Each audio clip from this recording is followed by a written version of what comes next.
Good morning, student. Today we start difference between branding and trademark. Branding और trademark में difference क्या है? In previous video we study about branding. Branding is a name, term, sign, symbol, design और some combination हो सकता है इनमें से किसी का. तो branding और trademark में क्या difference होता है? For a layman, there is no difference between brand and trademarks. But from the legal point of view they have some differences. Legal point of view से ब्रांड और ट्रेडमार्क में difference है. Trademark is such a brand that has protected legally as only one seller use it. Trademark एक इस तरीके का brand है जो लीगली प्रोटेक्ट करता है सेलर को उसके यूज़ के लिए. It means registered brand is trademark. अगर आपने अपने ब्रांड को रजिस्टर्ड करवा लिया है तो वो आपका ट्रेडमार्क बन जाता है और उसको सिर्फ ओनली वो ही सेलर यूज़ कर सकता है. Trademark is necessarily a legal word. Trademark एक लीगल वर्ड होता है and is use for registered brand. किसके लिए यूज़ होता है? जिस ब्रांड का हमने रजिस्ट्रेशन करवा लिया वो हमारा ट्रेडमार्क है.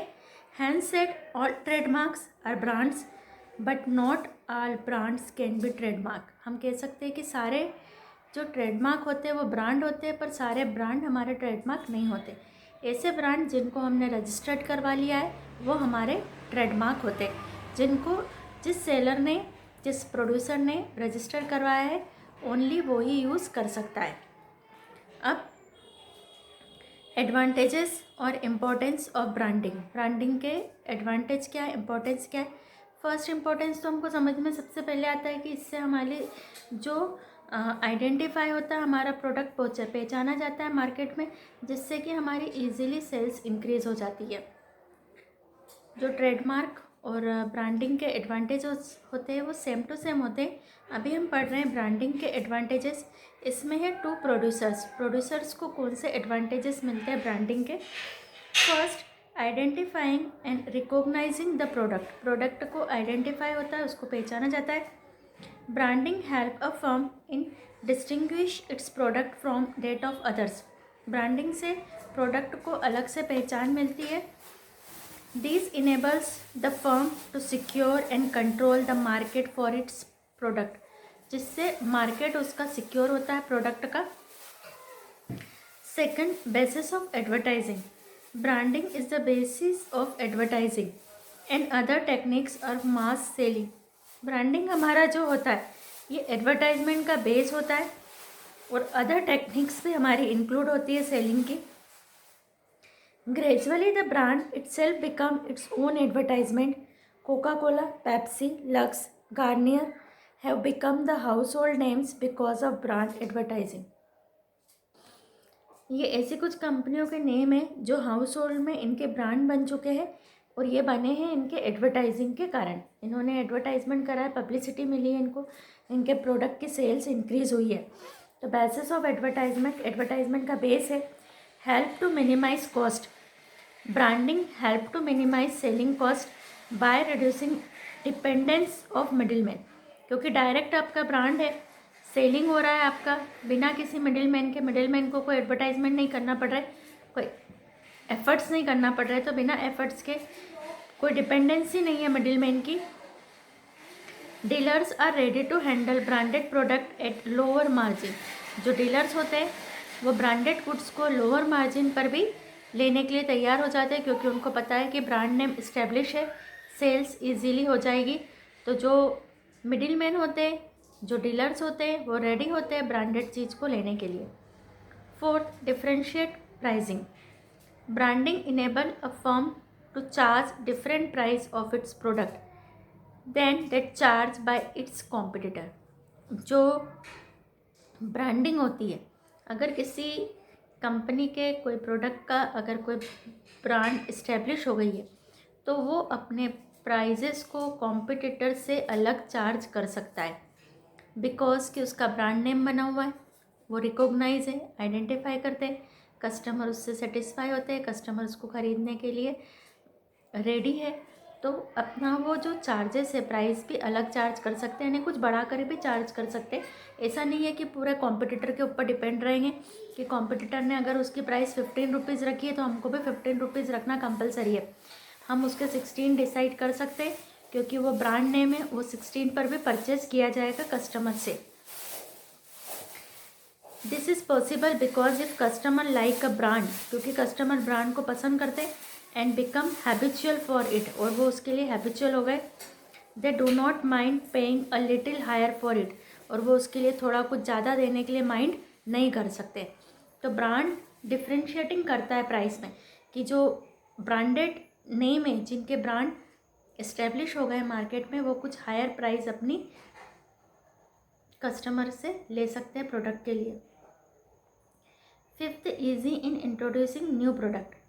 अगर कोई ब्रांडेड नेम है जिसका ब्रांड इस्टेब्लिश है, नॉन ब्रांड अगर कोई अपना न्यू प्रोडक्ट लॉन्च करता है तो वो इजीली मार्केट में इंट्रोड्यूस हो जाता है। A non brand is very useful is introduce of a new product in a market. एक जो नॉन ब्रांड है जिसको कस्टमर पहचानते हैं, वो ब्रांड इजीली अपना नया प्रोडक्ट मार्केट में लॉन्च कर सकते हैं। It is the reason that many companies with establish brand names, इस यही रीज़न है कि बहुत सारी कंपनियां अपना ब्रांड नेम इस्टेब्लिश करती है, decide to introduce new product in the same name.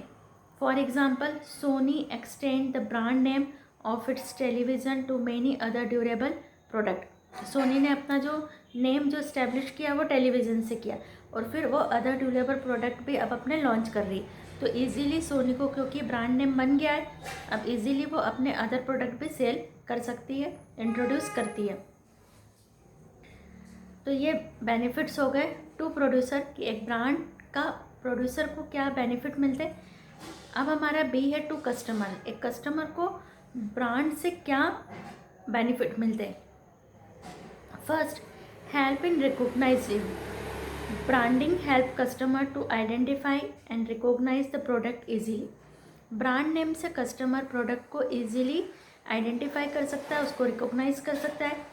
It simplifies therefore purchase and sales and reduce the time and efforts involved therein।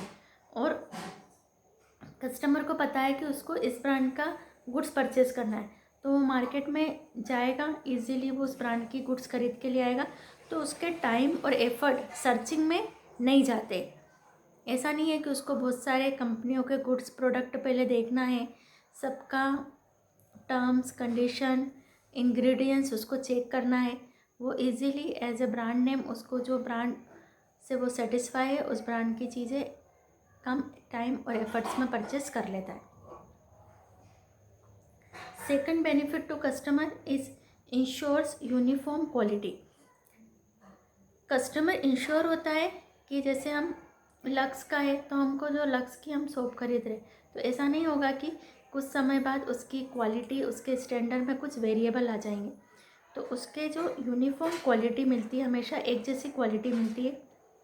Branding insures uniform and standard of quality. Branding insure uniform standard of quality and design to customers. It builds up confidence and level of customer satisfaction. जब branding customer में standard of quality और uniformity insure करता है, जिससे customer का satisfaction level increase होता है। Status symbol. Some brand become status symbol because of their quality.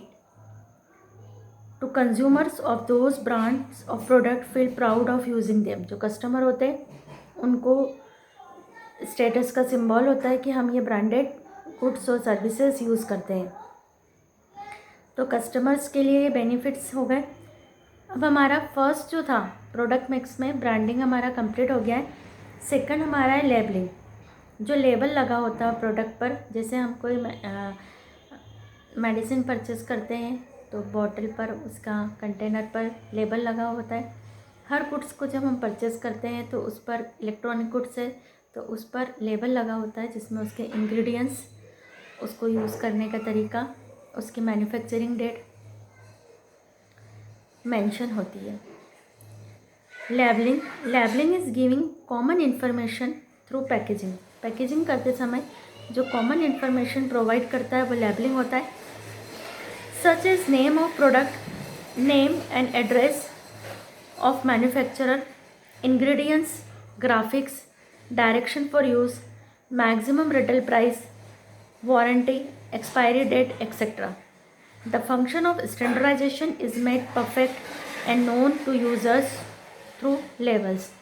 Level के थ्रू जो कस्टमर है उसको फंक्शंस पता चलते हैं और उसका मैट परफेक्ट कि उसको सही तरीके से बनाया गया है इसका पता चलता है। Expiry date, warning, retail pricing उसकी मैक्सिमम कितनी होगी, ग्राफिक्स, इंग्रेडिएंट्स, ये सब हमको उससे पता चलता है लेबलिंग से। तो हमने आगे भी पढ़ा था कि लेबलिंग एस वर्क करता है सेल्समैन के जैसा वर्क करता है। अब टाइप्स ऑफ लेबल्स, लेबल्स के टाइप्स कौन कौन से होते हैं। फर्स्ट है brand labels, only the name of brand is given, इसमें सिर्फ ब्रांड का नेम दिया रहता है, अदर कोई इन्फॉर्मेशन नहीं होती है। Second grade label, showing the different quality of goods, example Godrej refrigerator, single door, double door, deluxe model etcetera, तो सिर्फ ग्रेड बना दी उसकी। Descriptive label, showing the details description of the product, product की डिटेल इंफॉर्मेशन इसमें show होती है। Fourth informative labels, the main aim of this labels is to provide maximum possible information, जितनी इन्फॉर्मेशन पॉसिबल हो सकती है वो देना इनका एम होता है। दीज में contain the products characteristics and addition the method of using the properly. In case of medicines detail labels are attached with every specify the side of effect in using them. जैसे medicine पर properly उसकी पूरी detail given होती है। तो label हमारे होंगे सिर्फ ब्रांड लेबल, सिर्फ ब्रांड का नेम होता है। ग्रेड यानी उसको ग्रेड बता देते हैं, ABCD या single door, double door, deluxe model etcetera. Descriptive जिसमें डिस्क्रिप्शन बताते हैं। इंफॉर्मेटिव जिसमें जितनी मैक्सिमम पॉसिबल हो सके उतनी इन्फॉर्मेशन दी जाती है। Now the function of labelling, very MP question, इसको टिक करना है। First it describe the product and specify it's content, जो लेबल होता है वो प्रोडक्ट को डिस्क्राइब करता है और उसके कंटेंट को स्पेसिफाई करता बताता है कि इसमें कौन कौन से कंटेंट है। Second it stresses the standard and other specific features of the product which are advertise, ये जो एडवर्टाइज किए गए हैं प्रोडक्ट के जो फीचर्स हैं उनको और अच्छे से बताता है। Third it help in identifying the product और ब्रांड, ये ब्रांड और प्रोडक्ट को आइडेंटिफाई करने में हेल्प करता है। जो लेबल लगा होता है वो ब्रांड को बताता है क्योंकि उसमें ब्रांड का नेम लिखा होता है। Fourth it enable the manufacturer to give clear instruction to the customer about the proper use of his product. जितने भी इलेक्ट्रॉनिक गुड्स होते हैं, जो मशीनें होती है, उनको मैन्युफैक्चर लेबल पर क्लियरली इंस्ट्रक्शंस यूज़ देता है। कोई हार्मफुल है, कोई मेडिसिन है, तो इन सारे इंस्ट्रक्शन उसमें प्रोडक्ट के लिए मैन्युफैक्चर देता है। तो लेबल इनेबल होता है कि वो प्रोडक्ट से रिलेटेड इंस्ट्रक्शन प्रोवाइड करवाता है। Fifth it help in promotion of product, जो लेबल होता है, जो पैकिंग के ऊपर लेबल लगा होता है, वो प्रोडक्ट का प्रमोशन भी करता है। Six another important function of labeling is to provide information required by law। Law के अकॉर्डिंग कुछ लॉ बने हुए, कुछ रूल्स है, उन रूल्स के अकॉर्डिंग लेबलिंग इंफॉर्मेशन प्रोवाइड करता है। जैसे सिगरेट पर लिखा होता है smoking is injurious to health, तो ये एक हमारा लीगली उस पर रिस्ट्रिक्शन है कि आपको सिगरेट पर इस तरह का लेबल होना चाहिए। तो ये हमारा हो गया फंक्शंस की लेबल क्या क्या काम करता है। अब कंपल्शन ऑफ लेबलिंग, लेबलिंग की कंपल्शन यानी कहाँ पर कंपल्सरी होता है। There is no compulsion of labelling, manufacturer are free in this respect, but the government has made law for sticking label on some product compulsorily, specially medicines, processed food, cigarette वगैरह पर, पान मसाला, इन पर government ने legally restrictions कर रखी है कि इन product पर लेबलिंग होना चाहिए। तो ये हमारा प्रोडक्ट मिक्स में ब्रांडिंग हो गया, लेबलिंग हो गया। थर्ड हमारा है पैकेजिंग। पैकेजिंग हमको पता है कि गुड्स को सिक्योर करने के लिए, उसको स्पॉइलेज, ब्रेकेज से बचाने के लिए पैकिंग करते हैं। पैकिंग जो होती है अट्रैक्टिव पैकिंग, वो कस्टमर को इन्फ्लुएंस करती है गुड्स को परचेज करने के लिए, उसको अट्रैक्ट भी करती है पैकेजिंग भी। One of the most important development affected the business world is recent year, कुछ सालों में आया है ये, has been in the area of packaging. Packaging refer to the act of designing and producing the wrapper और container of the product. Product को किसी container में या रेपर में उसको डिज़ाइनिंग से उसको पैकिंग करना। It is an art of covering product to protect from them damage such as spoilage, प्रिफ्लेस, ब्रेकेज, लीकेज एक्सेट्रा। जो पैकेज होता है सिर्फ उसको ये नहीं है कि अट्रैक्टिव पैकिंग करके कस्टमर को इन्फ्लुएंस करना, बट उसको प्रोटेक्ट करना is the main aim of packaging, कि उसको स्पॉइलेज से, प्रिफ्लेस से, ब्रेकिंग से, लीकेज से बचाया जाए।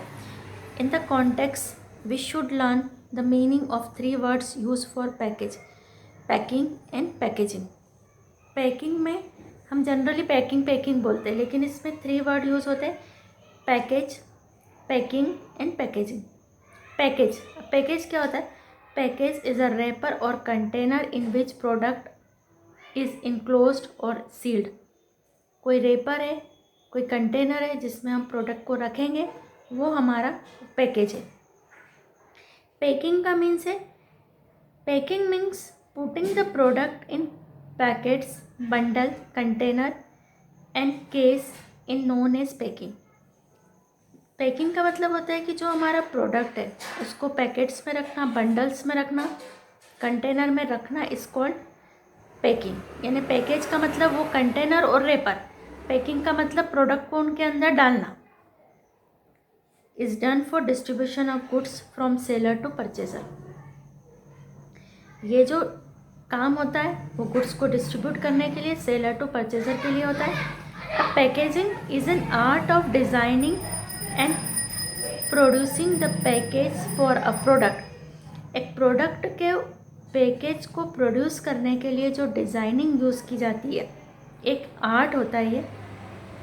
Packaging reduce the risk of spoilage, breakage, leakage etcetera in the process of the storage and transportation of goods. It is concerned with the determination of convenient size lots in which product is to be put in the market and creation of proper packages for different lot of size. जैसे हमने goods को package किया, अब उस goods को हमने package करने के बाद में भी हम एक बड़े बॉक्स में, आप देखते हो कि एक शर्ट पीस है, उस शर्ट पीस को हमने एक पॉली बैग में पैक किया और फिर उसको हम कार्टून में पैक करते हैं, तो that is called packaging. Now we start object और इम्पोर्टेंस और role of packaging. First, a package product protect the product. ये हमको पता है कि पैकेज का मेन एम होता है गुड्स को प्रोटेक्ट करना, फॉर डैमेज से उसको प्रोटेक्ट करना। फर्स्ट पॉइंट हमारा हो गया। Second, it facilitates the branding of product. जब हम किसी प्रोडक्ट को पैक करते हैं तो उसके ऊपर उसका लेबल लगा होता है, उसका ब्रांड नेम होता है, जो उसका एडवर्टाइजमेंट करता है, ब्रांडिंग को फैसिलिटेट्स करता है। The brand name and mark can be easily print on the package. The package trend individually and prestige to the product. Product की उससे प्रेस्टीज बनती है, उसको आइडेंटिफाई किया जाता है। Third, packaging reduce the cost of transportation. इससे transportation की कॉस्ट रिड्यूस होती है। And storage and widened the market. Market को बड़ा करता है। Properly packaged goods require less space. जब हम प्रॉपरली किसी गुड्स को पैक कर लेते हैं तो उसकी जो स्पेस होती है वो कम हो जाती है, तो ट्रांसपोर्टेशन की कॉस्ट हमारे लिए कम हो जाती है। स्पॉइलेज, ब्रेकेज नहीं होता है, तो वेस्टेज हमारा कम हो जाता है। Third, packaging reduce the cost of transportation and storage, widen the market. Properly packaged goods require less space. Fourth point, it also help to increase sales and obtain high price. जब हम अच्छे से किसी goods को रेपर करते हैं तो उसकी हाई प्राइस भी डिसाइड हो सकती है, ले सकता है seller. A package has competitive value as it differentiate a product from its substitutes. It acts as a silent but forceful salesman at the point of purchase and stimulate impulsive buying. Buying करने वाले को stimulate करता है, इच्छा आती है मन में अच्छा पैकिंग देख करके खरीदने की. Fifth point, packaging make a product attractive and attract the customer. जो पैकेजिंग होता है वो प्रोडक्ट को अट्रैक्टिव बनाता है और उससे कस्टमर अट्रैक्ट होते हैं. 6, Prestige of a product is maintain with the help of proper packing. Proper packing से प्रोडक्ट की प्रेस्टीज डेवलप होती है, तो हमारी प्रेस्टीज मेंटेन होती है प्रोडक्ट की प्रॉपर पैकेजिंग से. The image of product and it's manufacture can be projected through a good packaging. 7th, other objective of packaging is first, तो आपको अदर ऑब्जेक्टिव्स आपको लर्न नहीं करना है, एनी 5 पॉइंट से आपको ये अपना आंसर तैयार करना है. तो आज का वीडियो हमारा फिनिश हुआ यहाँ पर. कल हम स्टार्ट करेंगे फंक्शन ऑफ पैकेजिंग.